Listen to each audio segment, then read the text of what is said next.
Waghodia ખંધા road પર આવેલ શ્રી સ્વામી ગોવિંદ ગિરી વેદ સંસ્કૃત મહાવિદ્યાલયના 2 છાત્રોએ શાસ્ત્રીય સ્પર્ધાઓમાં ભાગ લીધો હતો। ગુજરાત સરકાર શિક્ષણ વિભાગ, ગુજરાત શિક્ષણ મંડળ અમદાવાદ અને અંબાજી સંસ્કૃત મહાવિદ્યાલયના સંયુક્ત ઉપક્રમે યોજાયેલી 34મી ગુજરાત રાજ્ય સ્તરીય શાસ્ત્રીય સ્પર્ધામાં શ્રી સ્વામી ગોવિંદ દેવગિરી વેદ સંસ્કૃત મહાવિદ્યાલય વાઘોડિયાના 2 છાત્રો મનરાજ વ્યાસ અને પ્રિયાંશુ શર્માએ વેદ કંઠ પાઠ સ્પર્ધામાં ક્રમાંક પ્રાપ્ત કર્યો। વિવિધ સ્પર્ધાઓમાં 700 થી વધારે ઋષિકુમારોએ અંબાજી ખાતે શાસ્ત્રીય સ્પર્ધાઓમાં ભાગ લીધો હતો।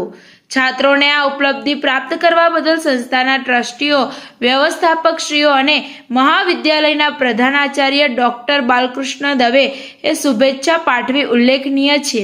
જય શ્રી કૃષ્ણ। ખાબરા ફાઉન્ડેશન દ્વારા સંચાલિત શ્રી સ્વામી ગોવિંદ દેવગિરી વેદ સંસ્કૃત મહાવિદ્યાલયમાં અભ્યાસ કરતા છાત્રો જે કે આ બધી ઉપલબ્ધિ છાત્રોની મહેનત અને ગુરુજનોના પરિશ્રમનું ફળ છે। ટીવી 18 ન્યૂઝ નેટવર્ક સાથે રિપોર્ટર સિરાજ મંસૂરી, રિપોર્ટર યાસીન મંસૂરી, વાઘોડિયા। સંયુક્ત ઉપક્રમે એક રાજ્ય સ્તરીય 34મી સ્પર્ધાનું આયોજન કરવામાં આવ્યું અંબાજી ખાતે, જેમાં 700 થી વધારે ઋષિકુમારોએ વિવિધ શાસ્ત્રીય સ્પર્ધાઓમાં ભાગ લીધો હતો।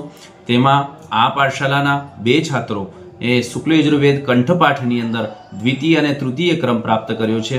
એ બદલ તેમને એમના ઉજ્જવળ ભવિષ્ય માટે હું શુભકામના પાઠવું છું। સાથે સાથે પાઠશાલાના દરેક ટ્રસ્ટીઓ, દરેક વ્યવસ્થાપક જે કંઈ પણ છાત્રોએ જે ઉપલબ્ધિ મેળવી છે તેમના ભવિષ્ય માટે તેમને શુભકામના પાઠવે છે। अंबाजी में आयोजित गुजरात राज्य स्तरीय स्पर्धा में सभी विद्यालयों ने भाग लिया था, जिसमें हमारे विद्यालय से हम दोनों छात्र वेद को प्रदर्शित करने गए थे, जहां पर हम दोनों ने ही क्रमांक प्राप्त किए। हमारे विद्यालय में सामवेद और यजुर्वेद का अध्ययन होता है, जिसमें यजुर्वेद को प्रदर्शित करने हम दोनों ने क्रमांक प्राप्त किया।